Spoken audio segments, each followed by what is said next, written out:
అవధని గారు, నిన్న నేను ఒక పెళ్ళికి వెళ్ళాను. ఆ పెళ్ళి ఆ అబ్బాయితో పెళ్లి కొడుకుతో, నాయన మాంగళ్య ధారణ ముగిసినది, ఇక నీ ఏటీఎం కార్డు అమ్మాయి చేతిలో పెట్టేసి పిన్ నంబరు ఆమె చెవిలో చెప్పేసాయి అని చెప్పాడు. ఈ సన్నివేశము నేను ఏ పెళ్లిలోనూ చూడలేదు. ఎందుకనంటారు? పెళ్లి పోయి విందు తిరిగింది మీరు, పెళ్లి చేసింది ఆయన, మధ్యలో సాగింది ఆయన చెప్పాలి. అది ఆర్థిక పథకాలు ఇచ్చేది వెళ్ళిపోతే ఇచ్చిన గురుదేవులు శ్రీ గండూరు దత్తాత్రేయ శర్మ గారికి నా శిరశాస్త్రాన్ని నమస్కారాలు. మేము లేవక ముందే మేల్కొని తిరుమాళే శుద్ధి చేయు పనుల చూచుచుండు ప్రాలుమాలక తోట పనుల మాతో గూడి ఆసక్తితో చేయునను దినంబు ఎప్పుడే పని నేను చెప్పుదునోయని తారాడు నా సన్నిధానమందు. ఏ తల పెట్టినది ఎట్టి కార్యం పైన తా సిద్ధమగుముడల్ దాచుకునక అట్టి కైంకర్య పరురాలి అహము విడిచి దాసభావము వరించు ధన్యురాలి దోషరహితను బొమ్మన దొసగురాదే భగవదపచార పాపము పైన బెడదే భగవదపచార పాపము పైన బెడదే.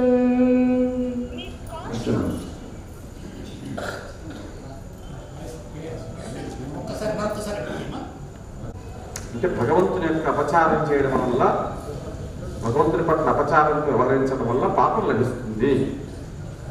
కొంతమంది మహానుభావులను తప్పులు పడుతుంటారు.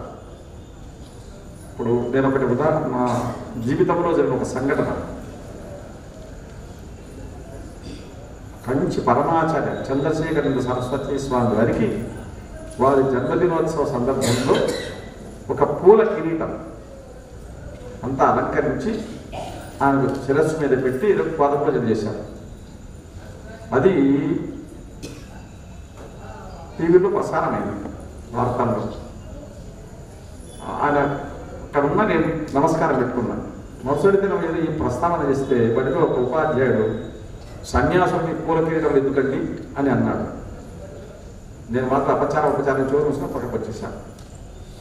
అంటే ఆ ఎదుటివారిలో ఉన్న వ్యక్తిత్వాన్ని ఎంత గొప్పది అని గమనించకుండా తూలనాడినట్లయితే తూలనాడిన వాడికే కాదు, విన్నవాడికి కూడా పాపం వస్తుంది.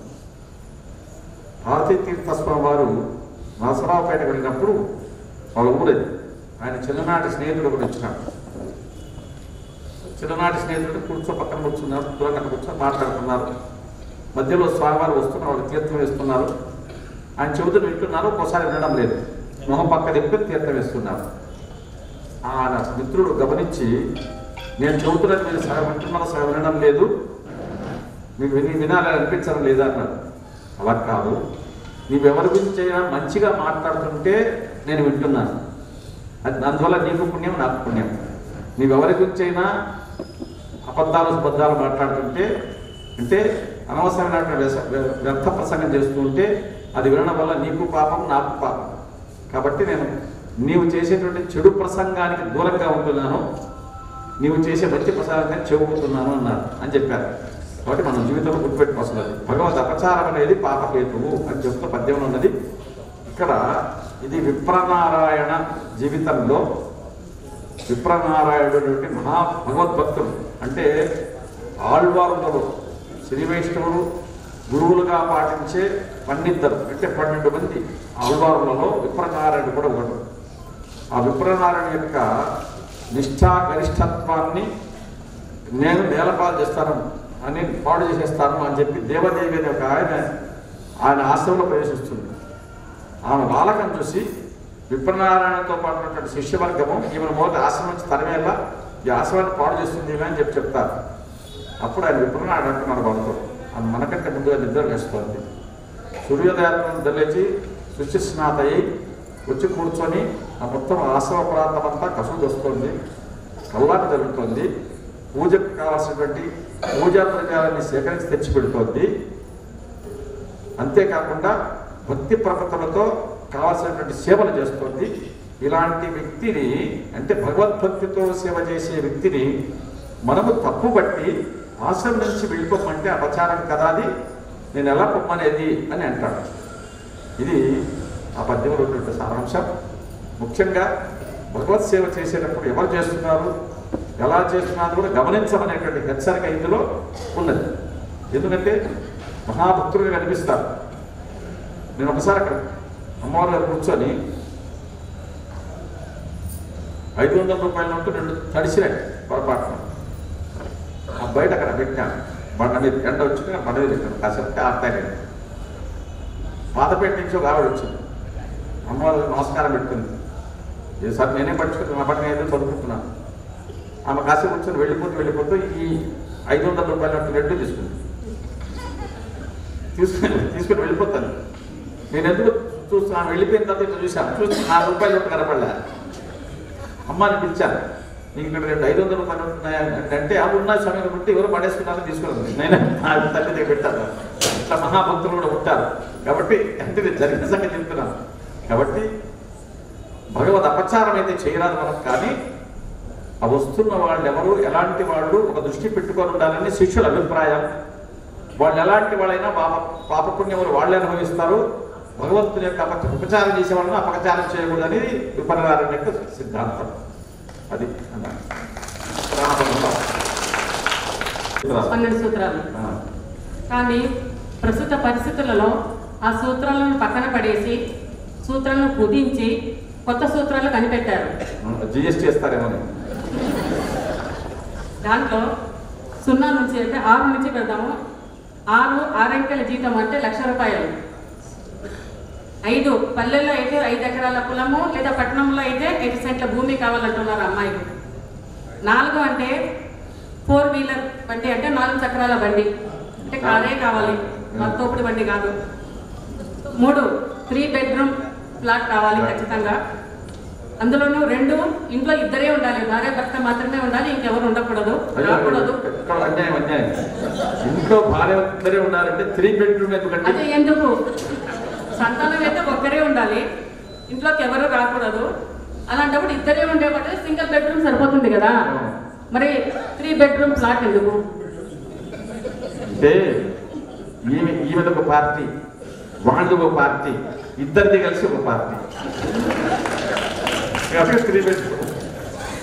ఆమె కోపం 7 బెడ్రూమ్, వీడి కోపం 7 బెడ్రూమ్, ఇద్దరు కలిసి బెడ్రూమ్ 3 బెడ్రూమ్ ఫ్లాట్. అమ్మాయి చాలా తెలియదు.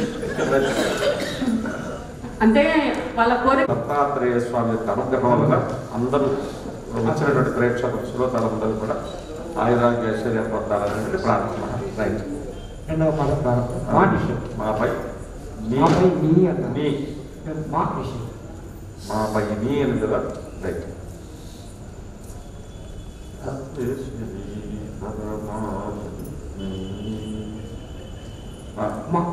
మా నిషేధం. రైట్. ప్రాసాంశాలతో 2 పదాలు 2 అక్షరాలు వేస్తాయి. హిత. మాపై నీ హిత. కా నిషేధం. కా నిషేధము. కా దురు. మళ్ళీ కా నిషేధం. శుద్ధుల్. దృక్కులన్నా దృష్టులన్నంత కాబట్టి మీరు కావద్దంటే నిష్ఠ. హిత దృష్టుల్.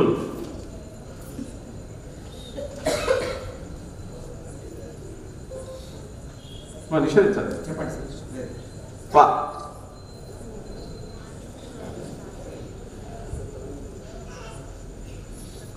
యా నిషేధం. రవ. నా నిషేధం.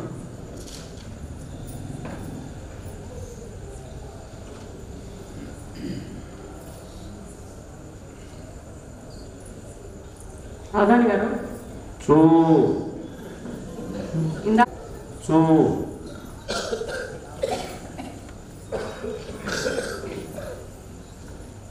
ఉచ్చరించండి. మళ్ళీ పకారం పానిషర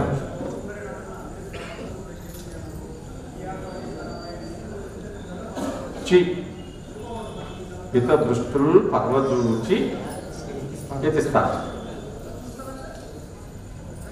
అబ్బాయి టీఎఫ్ ఐఏఎస్ చదువుతున్నాను అని చెప్పాడండి. ఒక 16 ఏళ్ళ అబ్బాయి మన కార్యక్రమానికి వచ్చారు. అబ్బాయిని నువ్వు ఏం చదువుతున్నావు బాబు అని అడిగాను. అయితే నేను టీఎఫ్ ఐఏఎస్ చదివాను అని చెప్పాడు. టీఎఫ్ ఐఏఎస్ అంటే నేను ఎంతో పెద్ద చదివేమో అనుకున్నాను. అంటే టీఎఫ్ ఐఏఎస్ అంటే ఏంటండి?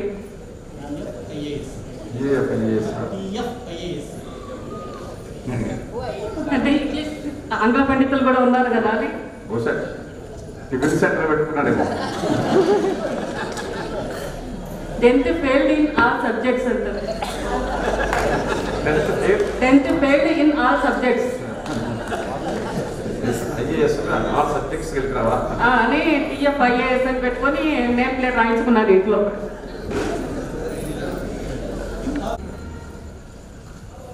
మళ్ళీ కాలుష్యం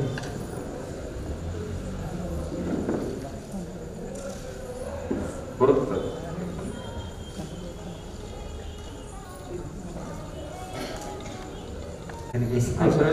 చెప్పేసి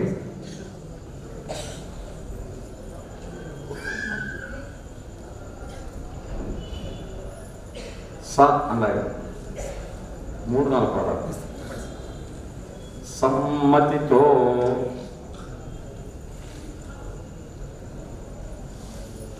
సమ్మతితో 3 పదం మతితో దృష్టుల్ పర్వజూచి పృథ్వీసిన్ సమ్మతితో మతితో సంతోషంబును సమ్మతితో సంతోపతితో సంతోషంబును సతతం వర్షింపుమయ్య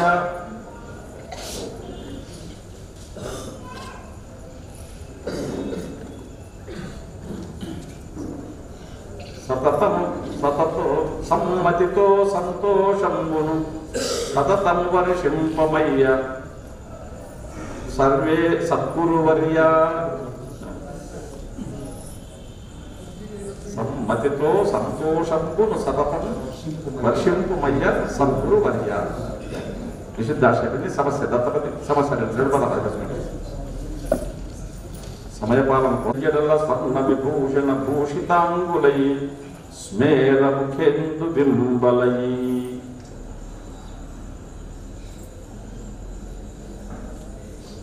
స్మేర ముఖేందు బింబలై స్మేర ముఖ ఇందు బింబలై స్మేర ముఖేందు బింబలై చెల్లుగా స్మేర ముఖేందు బింబలై చెల్లుగా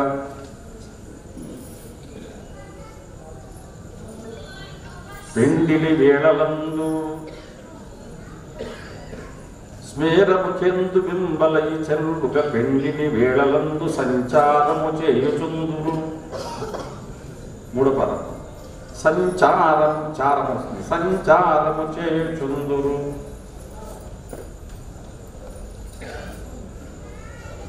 సంచారము చేయుచుందురు.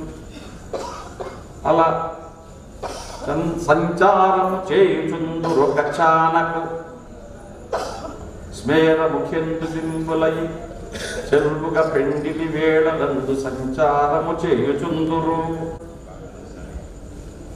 ఒక చానకు పెండిలి వేళలో అలంకారము కన్నులంబడిన కాంతను మోదమునందు నిషిద్ధాశ్రయమైంది సమస్య అయిపోయింది.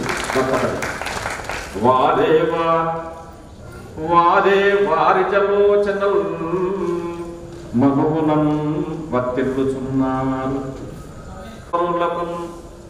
రేపీరే రేపు ఈరే పీటల నీరు రేపీరే పీటలపై వధూవరులకు హేమంబర శ్రేణి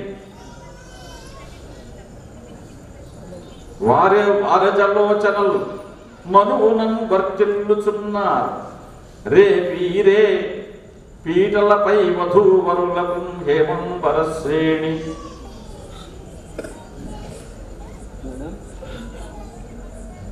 హేమంబర శ్రేణి బదులు హేమంబర వ్రాతము వ్రాతం అన్నారు హేమంబర వ్రాతమీ హేమంబర వ్రాతం ఏతు హేమంబర వ్రాతమే అని రిపీట్ పదం వారే వారి జలోచనలు మనుగుణం వర్తిల్లుచున్నారు రే వీరే పీటలపై వధూవరులకు హేమంబరౌరాతం ఈ హేమంబరౌరాతమీ తూరే తూర ఈ తూరే తూరియటంచు నెంచక ఈ తూరే తూరియటంచు నెంచక జనస్తోమంబు లగ్గింప ఈ తూరే తూరియటంచు నెంచక జనస్తోమంబు లగ్గింప ఈ తూరే వచ్చింది ఈ తూరియటంచు నెంచక జనస్తోమంబు లగ్గింప జారే జా పైన రాయండి రాజా రేజా విలియంచు మెచ్చుకొనరే సాకేత రామ ప్రభున్ రాజా రేజా బిలి రాజా రేజా బిలి రాజా రేజా రాజా రేజా బిలియంచు మెచ్చుకొనరే సాకేత రామ ప్రభున్ వారే వారి జలోచనం మనువునం వర్తిల్లుచున్నారు రే పీరే పీటలపై వధూవరులకు హేమంబరౌరాతం ఈ తూరే తూరియటంచు నెంచక జనస్తోమంబు లగ్గింప రాజా రేజాబిలి వంచు మెచ్చుకొనరే సాకేత రామ ప్రభున్ విశుద్ధార్థ అయిపోయింది సమస్య అయిపోయింది దత్తపేద అయిపోయింది వర్ణన జిష్ణుడు యుద్ధరంగమున అవధని గారు ఏదైనా హోటల్కి వెళ్తే టిఫిన్ చేస్తాం కదా, వాళ్ళు మర్యాదగా ఉద్యోగం ఇస్తారు హోటల్లో. ప్లేట్లు కడిగే ఉద్యోగమో పిండి రూపాయ ఉద్యోగమో ఇస్తారు. అది మీ అనుభవాన్ని బట్టి తెలుస్తుంది. అదే బ్యాంకులో లోన్ తీసుకొని ఎగ్గొడితే బ్యాంక్ వాళ్ళు ఎందుకు ఉద్యోగం ఇవ్వరు?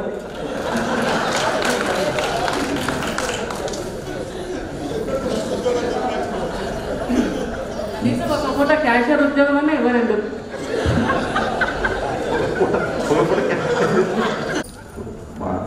లాలూ ప్రసాద్ యాదవ్ను మంత్రి పదవి ముఖ్యమంత్రి చేశారు.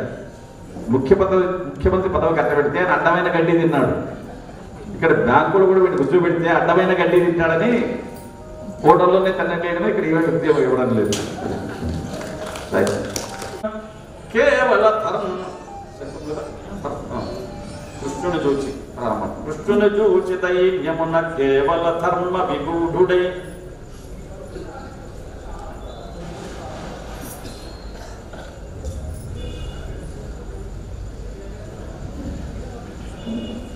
కేవల ధర్మ విగూఢుడవుచు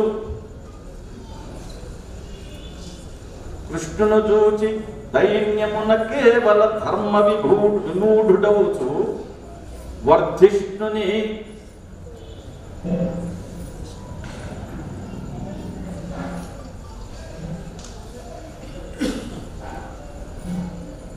కేవల ధర్మ విమూఢుడవుచు వర్ధిష్ణు బదులు రోచిష్ణుని రాసుకోండి. తర్వాత వర్ధిష్ణుడు రోచిష్ణుని ప్రాస కూడా కష్టమైన ప్రాస. అదే జిష్ణుడు వచ్చిందంటే ఎలాగపోయినా జిష్ణుడు యుద్ధ రంగమున చేరిన బంధువులెల్ల చూసి శ్రీకృష్ణుని చూచి దైన్యమున ధర్మ విమూఢు కేవల ధర్మ విమూఢుడవుచు రోచిష్ణుని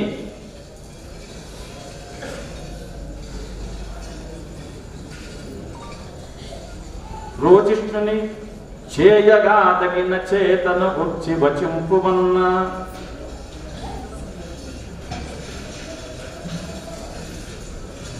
రోజిష్ణుని చేయగా తగిన చేతను గుర్చి వచింపుమన్న వర్ధిష్ణుని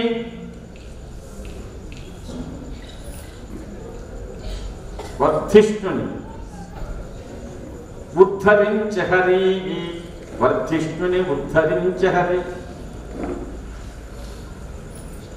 వర్ధిష్ణుని ఉద్ధరించ హరి శ్రీకృష్ణుని చూచి దైన్యమున ధర్మ విమూఢు కేవల ధర్మ విమూఢుడవుచు రోజిష్ణుని చేయగా తగిన చేతను గుర్చి వచింపుమన్న వర్ధిష్ణుని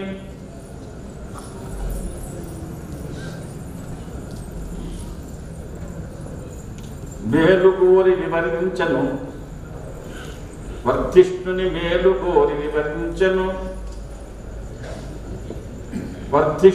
జిష్ణుని మేలు కోరి వివరించను తత్వరహస్యమంతయున్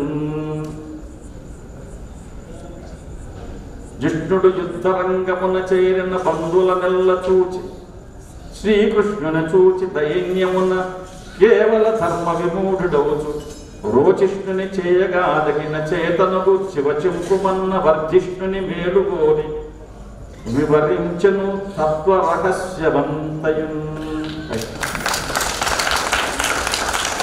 విశుద్ధాక్షరి సమస్య గమ్యం ఎక్కడ నది నిలిచిపోతే నాలుగు ఏముంది ఎక్కడ పట్టిపోతుంది. నదిని కాదన్న నావకు నడకలేదు కూటబద్ధమైంది. నడక మానిన నదిని కాదన్న నావకు నడకలేదు. నడక మానిన నది కీర్తి బడయలేదు. నడక మానిన నది కీర్తి బడయలేదు.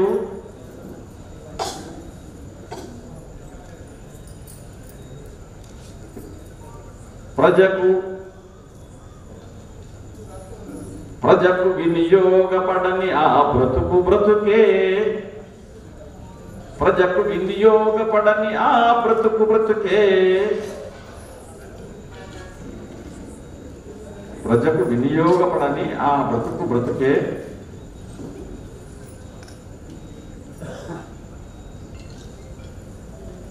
నది నడువవలే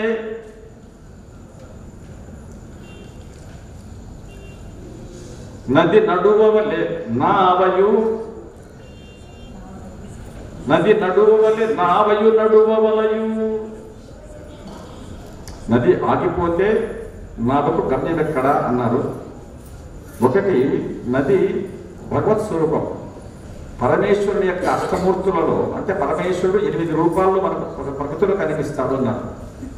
8 రూపాలు ఏమంటే పృథివ్యాపస్తేజో వాయురాకాశములు అంటే భూమి, నీళ్లు, తేజస్సు అంటే వెలుగు, వాయువు, ఆకాశం ఈ పంచభూతములలోనూ, సూర్యుడు చంద్రుడు ఈ ఇద్దరిలోనూ, యజ్ఞ పురుషుడిలోనూ అంటే జీవాత్మ జీవశక్తి జీవకళలోనూ ఇందులో పరమేశ్వరుడు కనిపిస్తాడు అన్నారు.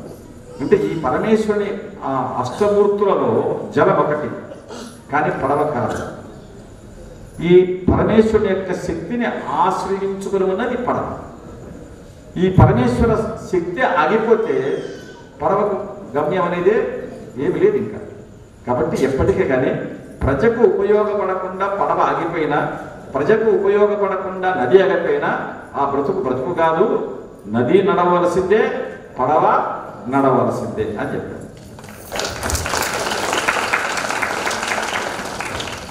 మన పురాణ పత్రం గీత సంగీత పద్యం రాసేసుకోండి. కరుణాసాగర కామిత ఫలద కైవల్య సంతాయక.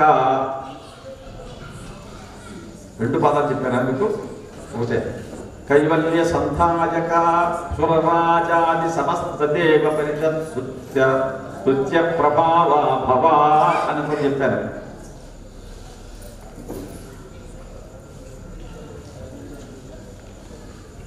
అదని గారు, 4 మగవారు ఎక్కడైనా చక్కగా కలిసిపోతారు.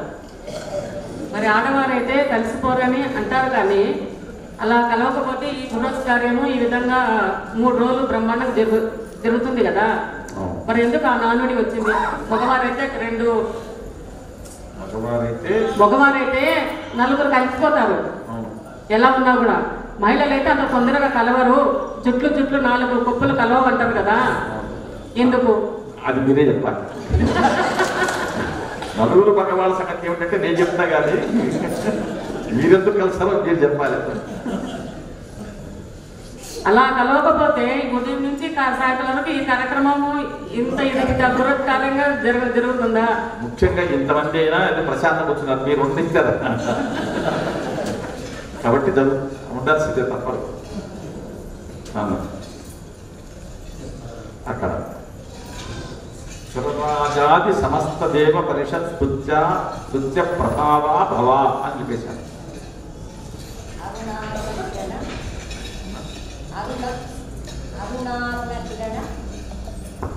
అరుణారుణ కిరణ సమవిరాజిత కిరణ భవతరణ జగత్ కళ్యాణ కారణ కరుణా సాగర కామితాత్త ఫలదా కైవల్య సంతాయక సురరాజాది సమస్త దేవ పరిషత్ స్తుత్య ప్రభావా భవా.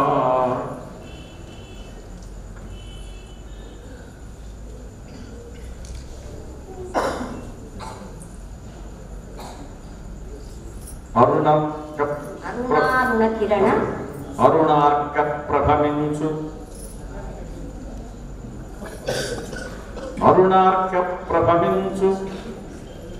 పాదయుగళ అరుణార్క ప్రభవించు పాదయుగళ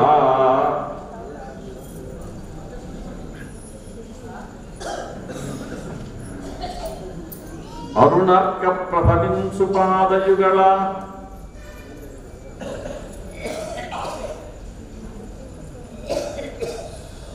అరుణార్క ప్రభవించు పాదయుగళ ఆత్మేశ్వర ఈశ్వర అరుణార్క ప్రభవించు పాదయుగళ ఆత్మేశ్వర ఈశ్వర పరిపాలింపగదే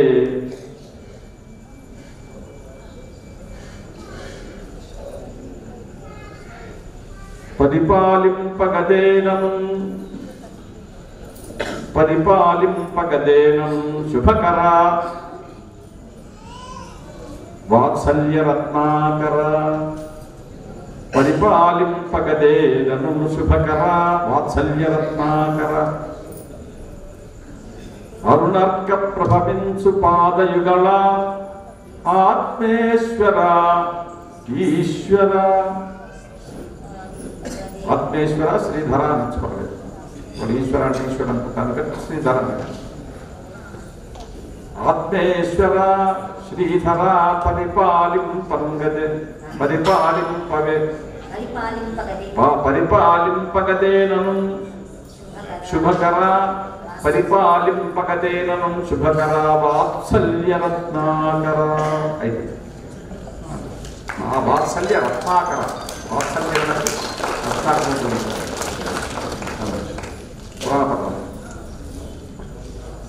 అవధాని గారు, చేసిన తప్పును ఒప్పుకునేవాడు హితుడైతే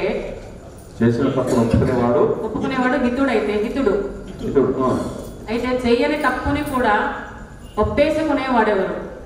చేయని తప్పును కూడా ఒప్పుకునేవాడు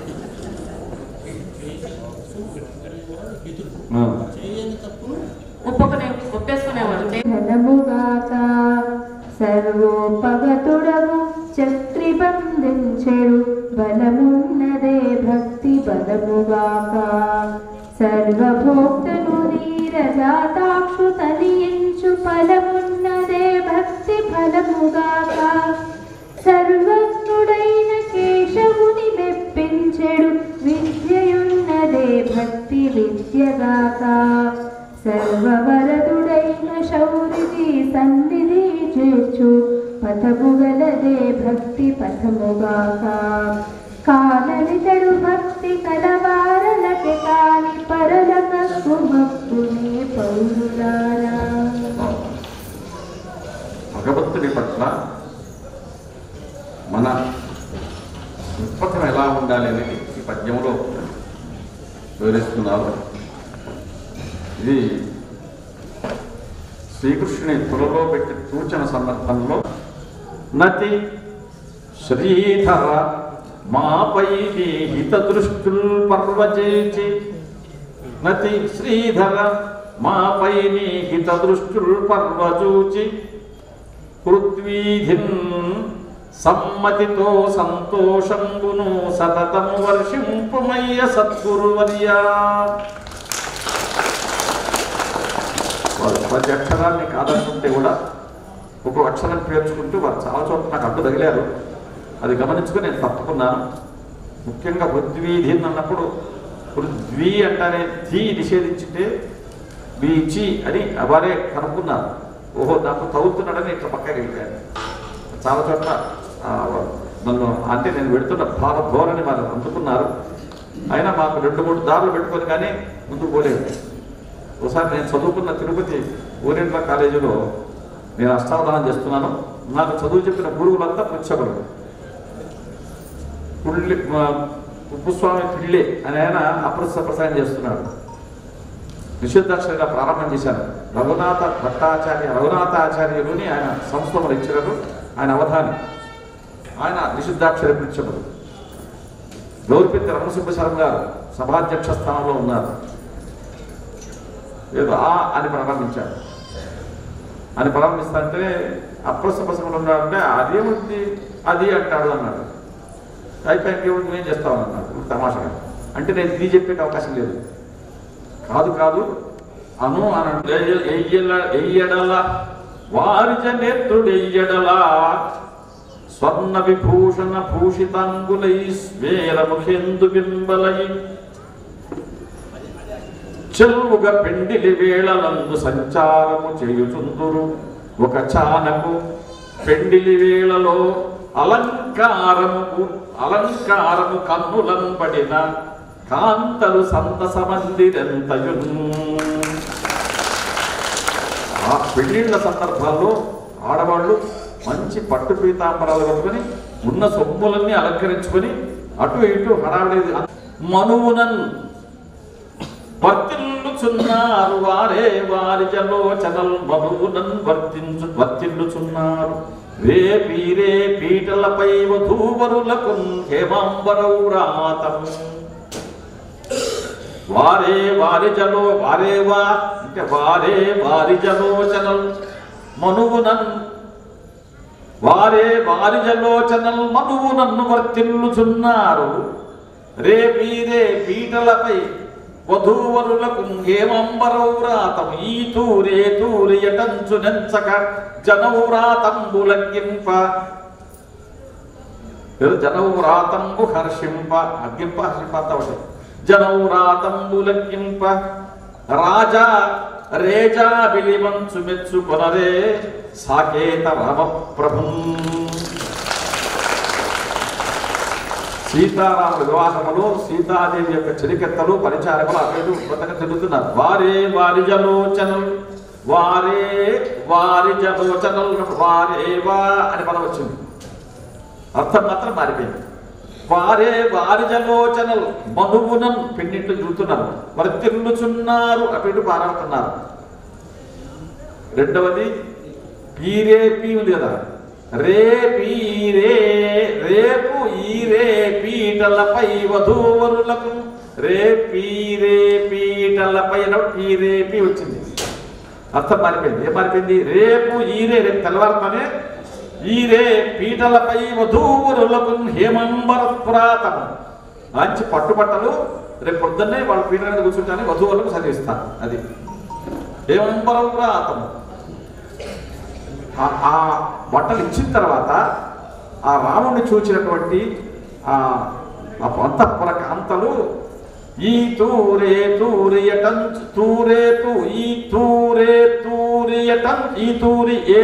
ఇప్పుడు అప్పుడు అనేటువంటి తూరి అంటే పర్యాయం. రెండో తూరి మూడో తూరి అంటుంటాం మనం. తూరేది ఈ తూరే తూరియటంచు నెంచక జనస్థుమంబులగ్గింప. అందరూ వెచ్చుకుంటుండగా ఆ రాముణ్ణి చూచి రాజా రేజా విలివి, రాజా నీవు రాత్రిపూట వెలిగి చందమామ లాంటి వాడివయ్యా. రాజా రేజా అని రాజారేజా జారేజ అనే పదం. రాజా రేజా విలివంచు మెచ్చుకునరే సాకేత రామప్రభుం.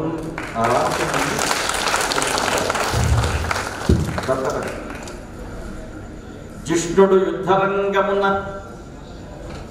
కురుక్షేత్రంలో దీనంగా పడిపోయిన అర్జునుడిని సముద్ధరించినటువంటి శ్రీకృష్ణ పరమాత్మ ఆ తత్వాన్ని గురించి చెప్పాలి. జిష్ణుడు యుద్ధరంగమున చేరిన బంధుల నెల్ల జోచి శ్రీకృష్ణుని చూచి దైన్యమున కేవల ధర్మ విమూఢుడవుచు రోచిష్ణుని చేయగా తగిన చేతను కోరిన చేతను కోరి వచింపుమన్న చేయగా తగిన చేతను కూర్చి వచింపుమన్న వర్ధిష్ణుని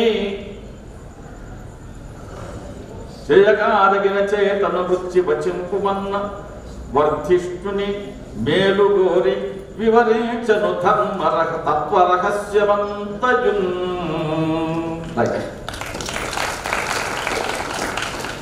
ఇక్కడ జిష్ణుడు అని ఎందుకు ప్రయోగించానంటే జయించు ఇచ్చగలవాడు జిష్ణుడు. అంటే భవిష్యత్తులో తప్పకుండా రణరంగములో ఇతడు విజయాన్ని సాధించి చెంపుమన్న దైన్యముతో దీనత్వాన్ని చెంది ఎప్పుడైతే మనస్సులో సందేహ స్థితి ఏర్పడుతుందో మనిషి ధైర్యాన్ని కోల్పోతాడు. అందుకనే క్లైవ్యం మాస్మగవ పార్థ నైతత్వ యుపపద్యతే క్షుద్రం హృదయ దౌర్బల్యం త్యక్వా ఉత్తిష్టపరం తప. ఏం చేయాలో అని అడిగితే నువ్వు చేయాల్సిన పని దీని వర్ధిష్ణుని. వర్ధిష్ణుడు అంటే అభ్యుదయాన్ని పొందదగినవాడు, ప్రగతిని సాధింపదగ్గవాడు, అంటే పెరగదగ్గవాడు, పైకి రాదగినవాడు వర్ధిష్ణుడు. వర్ధిష్ణుడు అంటే పైకి రాదగ్గవాడు. అతన్ని చూచి శ్రీకృష్ణ పరమాత్మ ఏది మేలు కోరి వివరించను తత్వరహస్యమంతయున్. ఆయన ఎక్కడైతే ఏ ధర్మాన్ని అయితే కోల్పోయినాడో ఆ ధర్మానికి సంబంధించినటువంటి తత్వాన్ని కీలకమైన అంశాన్ని వివరించినాడు. అశోచ్యానమ్మ శోచస్వం ప్రజ్ఞావాదాంశ భాషసే. నీకు సంబంధం లేని దానికోసం నువ్వు ఎందుకు ఏడుస్తావు? పురా పరజనస్యార్థే కృతం కర్మ శుభాశుభం. గర్భోపనిషత్తు చెప్తోంది నీవు పొరపాటు పడుతున్నావు. పూర్వజన్మలో పరజనస్యార్థే వీళ్ళంతా నా వాళ్ళని అనుకుని కృతం కర్మ శుభం అశుభం వాళ్ళ కోసం ఇష్టం వచ్చినట్లా తప్పో ఒప్పో వెనక ముందు ఆలోచించకుండా దండిగా డబ్బులు సంపాదించావు, ఆస్తిపాస్తులు సంపాదించావు, అధికారులు అన్ని చేశావు. కానీ ఇప్పుడేమైంది? ఏకాకి తేన లక్ష్యామి. ఒంటరిగా మాతృగర్భములో చిమ్మ చీకటిలో జానెడు పొట్టలో 9 నెలల కారాగార శిక్ష అనుభవిస్తున్నాడు. గల గతాస్తే బలహాగిన. అప్పుడు ఆస్తి పంచుకున్నవాడు, బంగారు పంచుకున్నవాడు, డబ్బులు పంచుకున్నవాడు, అన్ని పంచుకున్నవాడు మరే వాళ్ళని గతాస్తే వాళ్ళంతా వెళ్ళిపోయిన పిచ్చివాడా, ఎందుకు చనిపోని వాళ్ళ కోసం చచ్చిపోతున్నారని ఎందుకు ఏడుస్తావు? నీకేం సంబంధం లేదు చెప్పేసి అది తప్ప.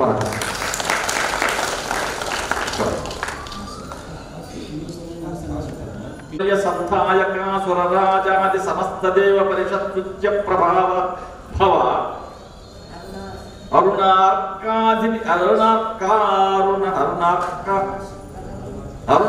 ద్యుతిమించు. అరుణార్క ద్యుతించు ప్రభాన ద్యుతి అరుణార్క ప్రభమించు పాదయుగళ ఆత్మేశ్వర శ్రీధర పరిపాలింపగదే నను శుభకర వాత్సల్య రత్నాకర. అద్భుతమైనటువంటి ఈ అవధాన కార్యక్రమాన్ని అంతా చూసి ప్రేక్షక లోకమంతా పులకించిపోయింది.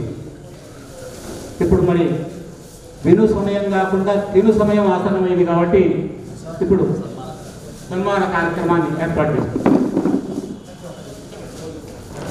రాష్ట్రంలో వ్యర్థ పదాలు లేకుండా అత్యంత అర్థవంతమైనటువంటి పదజాలాన్ని ఉపయోగిస్తూ ధారతో పద్యం రాయగలిగినటువంటి వాళ్ళలో కవులు ఎంతమందైనా ఉండొచ్చు. అవధానంలో అలా పద్యం రాయగలిగిన వాళ్ళలో వేళ్ల మీద లెక్క పెట్టే వాళ్ళు 1-2 స్థానాల్లో ఉంటారు మన గురువు గారు అని వెనకపాటి నరసింహారావు గారే అన్నారు వెనుకల్లో వచ్చినప్పుడు మాతో స్వయంగా అంటే మేము మాట్లాడుతున్నప్పుడు మీ దత్తాత్రేయ శర్మ గారు ఉన్నారు కదండి, వ్యర్థ పదం లేకుండా పద్యం రాయగలడంలో రాష్ట్రంలో గొప్పవారు అన్నారు. అలాంటి వారి యొక్క అవధానాన్ని కళ్ళ ముందు ఇప్పుడు చూశాము. మరి ఒక్క మాట, మీరు ఆసుములో కష్టాలు తెచ్చుకోవడం మిమ్మల్ని చెప్పేది వారు కానీ వర్ణనకు కష్టమైన ప్రాస ఇస్తే ఇబ్బంది పడే అవధానాలు కూడా చూశాం. కానీ జిష్ణుడు అని మొదలు పెట్టుకొని అత్యంత కష్టమైనటువంటి ప్రాసతో అద్భుతమైనటువంటి భగవద్గీత సారాన్ని వర్ణనకు సంబంధించిన పద్యంగా అందించారు. రెండవది ఆసుగా ఇచ్చిదాల్లో నదిని కాదన్న నావకు నడక లేదు, నడక మానిన నది కీర్తి బడయలేదు. ఇది ఆ రెండవ పదం వినగానే నది దైవ స్వరూపం కదా, నదిని వదిలేద్దాం, పడవనే చూసుకుందాం. ఎంత బాగా నడుచుకోండి. నదిని కాదన్న నావకు నడక లేదు చెప్పారు గురువు గారు. రెండవ దానిలో కొంచెం సంధి చేసుకుంటే సార్, నడక మానినన్ అది కీర్తి పడయలేదు. పడవ ఎప్పుడైనా ఆగిపోతే తన పని తాను చేయకపోతే దానికి కీర్తి రాదు. పడవకే కీర్తి రాదన్నప్పుడు ఇంత విజ్ఞత కలిగి ఉన్న మనం మన ధర్మాన్ని నిర్వర్తించకపోతే ఏ విధమైనటువంటి కీర్తి ప్రయోజనము లేదని భగవద్గీత తత్వాన్ని అన్ని చోట్ల ఇంకా తర్వాత ఎంతోమంది స్త్రీ మాతృమూర్తి వచ్చారు కాబట్టి వాళ్ళందరినీ పొగుడుతూ మమ్మల్ని అయితే పొగలేదు, మీరు వారి జన్మ వచ్చిన వారి ఇలాగే తప్ప పక్కన ఉన్నాం సార్. కానీ అమ్మ మీరు రావడం చాలా అవసరం. వచ్చినందుకు మీకు తగినటువంటి పురస్కారం లభించింది గురువు గారి పద్యాల ద్వారా. చివరిగా వారి గురించి నేను చెప్పిన వారు తప్పలేదు. కానీ ఈ అవధానం ఎలా జరిగిందనే దానికి హృద్య పద ప్రయోగ రుచి వచ్చిన దివ్య మనోజ్ఞ భావనలు. హృద్య పద ప్రయోగ రుచి హెచ్చిన పద్యమరంగ మాధురి పద్యమరంగ మాధురి విభాసిత రమ్య చమత్కృతి ద్యుతుల్ వాద్యములై ఫలి తెలుగు భారతి కంచెలి గూర్చన్ ఇచ్చుచున్ సద్యశమున్వధానమున సద్గురు దత్త వధాన శేఖరా. రచనల ద్వారా కానీ ఏ ఒక్కరిలో మార్పు తీసుకురాగలిగినా అది మా గురుదేవులు రామకృష్ణ పరమహంస గారికే చెందుతుందంటారు స్వామి వివేకానందుల వారు. ఈరోజు మన గురువు గారు వారి గురువు గారిని గుర్తు చేసుకుంటుంటే నాకు స్వామి వివేకానందుల వారు కనిపించారు మన గురువు గారిని. మరి అలాగే వెంకటేశ్వర్ల స్వామిని స్తుతిస్తూ ఒక పద్యం ఎత్తుకోగానే ఏ ఛందస్సులో తీసుకుంటారా అని కాస్త చూశాను, నేను ఉత్కంఠగా చూశాను. వెంటనే వారు మధ్యమ పద్యాన్ని ఎత్తుకున్నారు. మధ్యమము అంటే ఏనుగు అని అర్థం. అంటే వెంకటేశ్వర స్వామిని పద్యములో స్తుతిస్తూనే అంబారిని ఎక్కి ఊరేగింపు చేశారు మన గురువు గారు. మరి నిజంగా వారి యొక్క చమత్కృతికి శిరస్సు వచ్చి నమస్కరిస్తూ ఈరోజు నేను అర్జునుడి గురించి చెప్పమనగానే జిష్ణు అనే పదం ఇందాక సురేష్ బాబు సార్ గారు కూడా చెప్పారు. జిష్ణు అనే పదాన్ని తీసుకున్నారు. అసలు జిష్ణుడు అంటే పద్యములో ఛందస్సులో ఒక భాగం ఏంటి అంటే రెండవ అక్షరం ఏదైతే వచ్చిందో 4 పాదాలలో కూడా రెండవ అక్షరం అదే విధంగా రావాలి. అంటే స్ను అనే అక్షరం ఇక్కడ రెండవ అక్షరంగా తీసుకుంటే 4 పాదాల్లో కూడా స్ను రావాలి. ఎందుకు ఇంత కష్టమైనటువంటి ప్రయత్నం చేస్తున్నారు గురువు గారు అనుకున్నాను. అయినా శతాధానం చేసిన వారికి ఏదో సినిమాలో చెప్పినట్టుగా 7 సముద్రాలు ఈదిన వాటికి పిల్ల కాలువే ఎదురొస్తే అన్నట్టు వారు 7 సముద్రాలు ఈదగలరు. ఇది ఒక పిల్ల కాలువ లాంటిది, అష్టావధానమైనటువంటిది, అందులో ఎలాంటి సందేహం కూడా లేదు. తర్వాత ఈ యొక్క విష్ణు గజేంద్ర మోక్ష ఘట్టంలో బమ్మెర పోతన గారు గజేంద్ర మోక్ష ఘట్టంలో మహావిష్ణువు గురించి చెబుతూ జిష్ణు సహిష్ణుం కృష్ణు అనే పాదాన్ని ఉపయోగిస్తారండి. మరి అలాంటి బమ్మెర పోతన గారు కనిపించారు ఈరోజు నాకు మన గురువు గారు అని చెప్పి చెబుతూ, మరి దాదాపుగా నేను ఏమనుకునేవాడిని అంటే నేను విద్యార్థి దశలో ఉన్నప్పుడు వారి అష్టావధానం చూశాను. మరొక్కసారి వీరి అవధానం చూసి ధరించాలనుకున్నాను. తరువాత కళాశాలలో ఒక ప్రైవేట్ కళాశాలలో తెలుగు అధ్యాపకుడిగా పనిచేస్తూ వారి అవధానాన్ని చూసినప్పుడు ఒక్కసారైనా వారు నిర్వహించే అవధానంలో పృచ్ఛకుడికి అవకాశం కల్పిస్తే నా జన్మ ధరిస్తుంది కదా అనుకున్నాను. వారు నిర్వహించే అవధానం కాదు, స్వయంగా వారు చేసే అవధానంలోనే నాకు అవకాశం కల్పించినందుకు ఎంతగా సహస్రంగా మీకు వందనాలు తెలుపుకుంటూ సార్. మరి ఆ యొక్క హిమాద్రి చెలించిన దివసనాథుడు చంద్రుడు తేజమేదిన ఆ యొక్క దత్తాత్రేయుల యొక్క కృపతో ఆ యొక్క గాయత్రి మాత యొక్క ఆశీస్సులతో మీ యొక్క సాహితీ ప్రభ ఇంతింతై వటడింతై అన్నట్లుగా సమున్నత స్థితికి చేరింది. ఆ ప్రభ ఎంత మాత్రం తగ్గదు అని చెప్పడం ఈనాటి అవధానం ద్వారా మనందరికీ అవగతమైనటువంటి విషయాన్ని తెలుపుతూ నాకు ఇచ్చిన అవకాశాన్ని మరొకసారి ధన్యవాదాలు తెలుపుకుంటున్నాను గురువు గారు.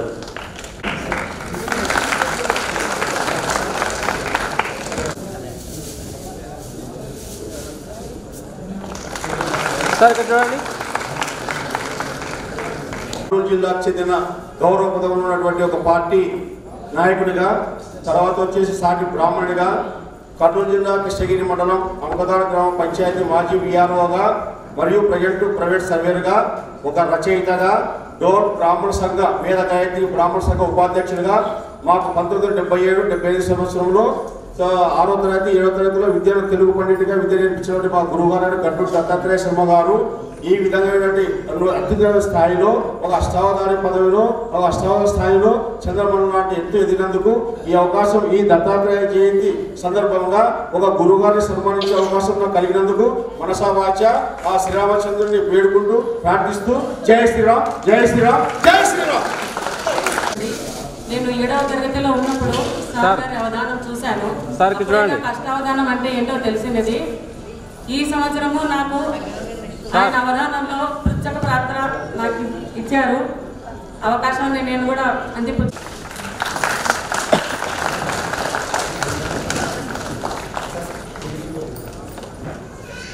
సార్ ఇక్కడ చూడండి. అట్లా మేడం అందరూ ఒకసారి చెప్పొద్దు అట్లా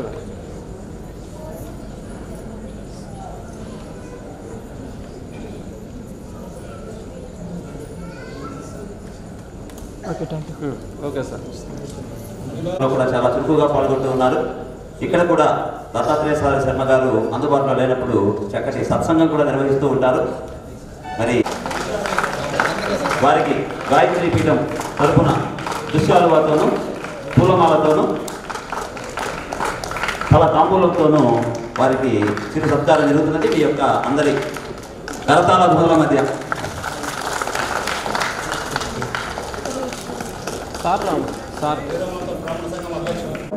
బాగా వ్యాప్తం చేయడానికి విశేష కృషి చేస్తున్నటువంటి వారు ఈరోజు వారు ఇచ్చినటువంటి వర్ణన కూడా గురువు గారి యొక్క అమృత తుల్యమైనటువంటి పద్మం మనకు రావడానికి కారణమైంది. వారికి అభినందనలు సార్.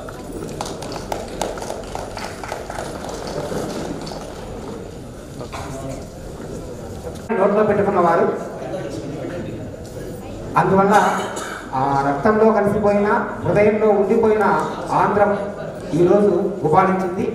ఎంత మంచిగా అంటే ఇక్కడ కూర్చున్న వాళ్ళందరికీ పద్యం కొంతమందికి అర్థం కాకపోయినా ఆ పదాలు భలే ఉన్నాయనిపించింది.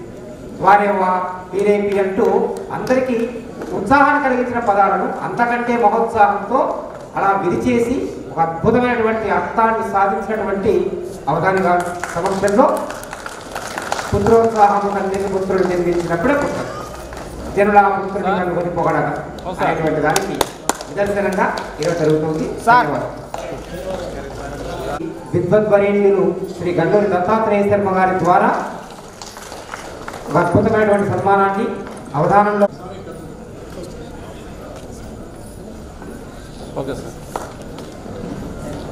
హరిత గారు ఈరోజు ఆసు అనే అవి కూడా తేటగీతులతో అందమైన భావాన్ని అందించడం. అలాంటి హరిత గారికి ఈరోజు గాయత్రి పీఠంలో పాల్గొన్నందుకు గాను సముచిత రీతిలో సత్కరించడం సంప్రదాయబద్ధంగా మాతృమూర్తులకు ఏది తగునో ఆ విధమైనటువంటి తదుపరి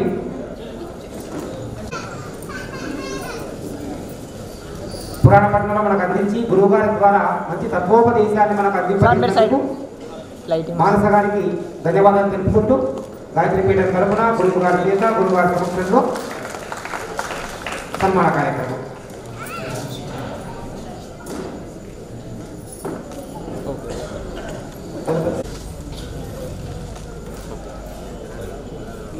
విదుషీమణి ఈరోజు గీతము సంగీతం అనేటువంటి కొత్త అంశాన్ని ఇందులో ప్రవేశపెడితే నాకు కూడా మొదటి ఏమిటిది అనుకున్నాను, కానీ ఒక అద్భుతమైన కీర్తనను వారు గానం చేస్తే అంతకన్నా మహాద్భుతంగా మధ్యమ వృత్తంలో ఆ వెంకటరమణుని యొక్క వైభవాన్ని మన కళ్ళ ముందు ఒక అమృత తుల్యమైనటువంటి పదాలతో అందించినటువంటి సన్నివేశం మనం చూసాము.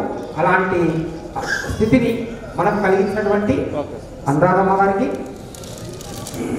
పీఠం తరఫున, గురువు గారి తరఫున సముచిత రీతిలో సత్కారం జరుగుతూ ఉన్నది.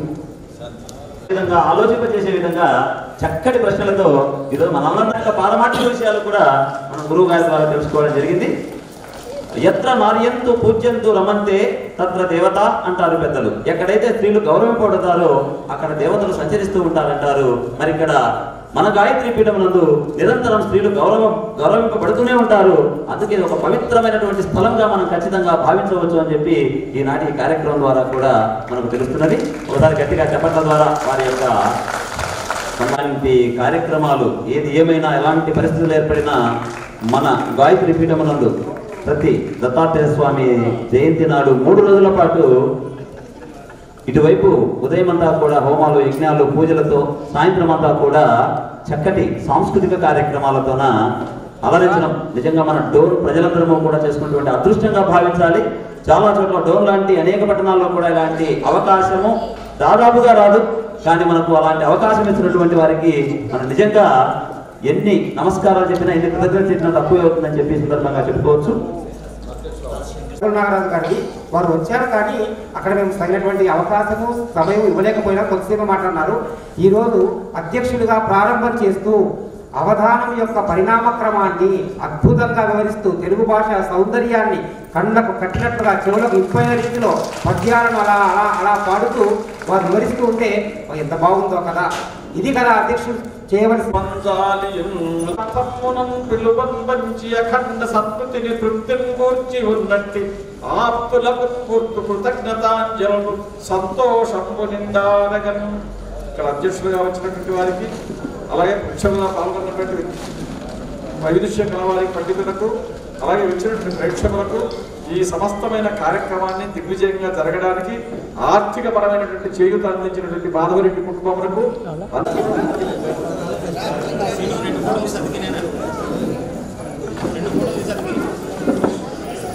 ఒక సింగిల్ ఫోటోనే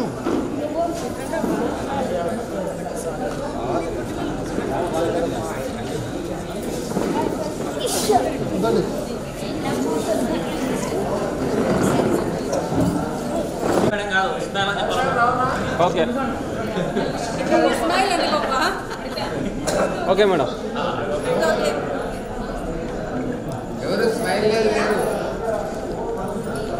ఓకే ఓకే ఓకే అయిపోయింది సార్.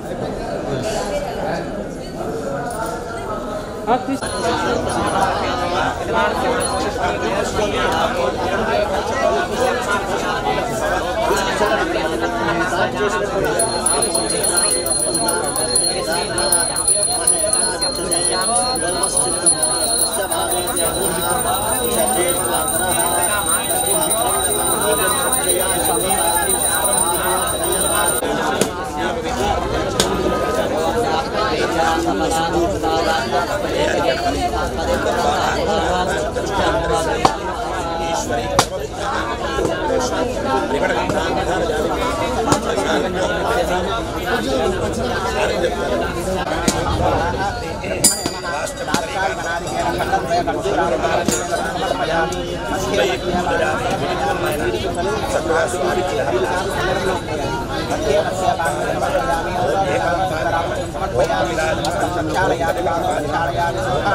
మీరు వాయించిన సమయానికి ఒక అర్ధగంట ముందు రావాల్సిందిగా కోరుతున్నాము. మరియు చంద్రబాబు హోమం ముందున్న వారి దగ్గర రాయించి తగిన రసీదు పొందవలసిందిగా కోరుతున్నాము. శ్రీ గురుదత్త కార్యక్రమంలో భాగంగా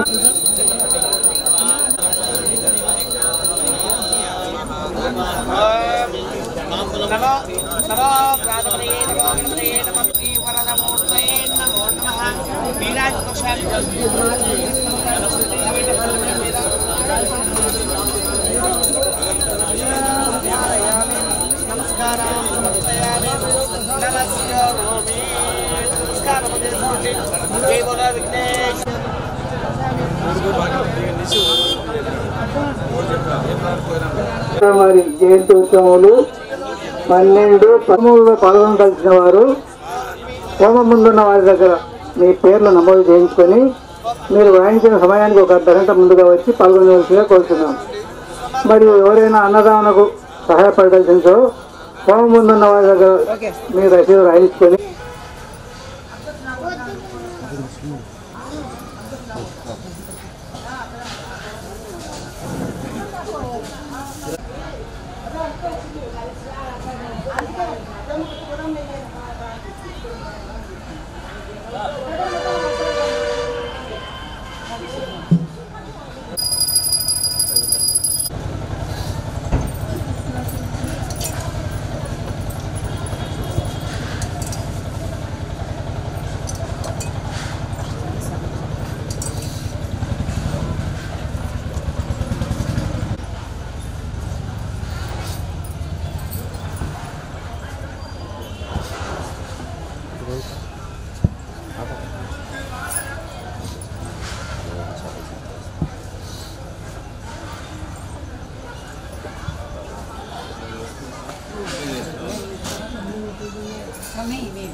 అది తీయండి సార్.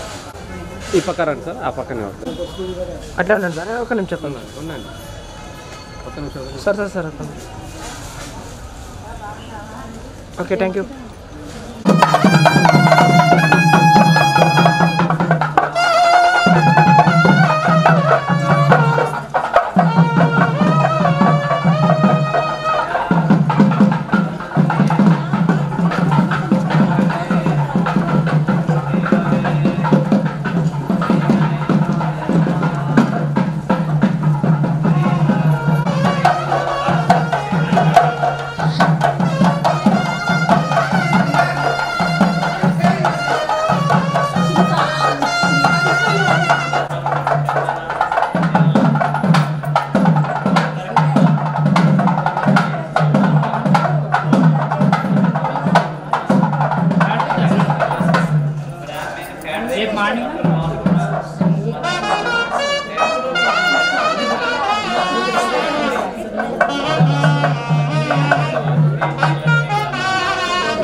రండి సార్.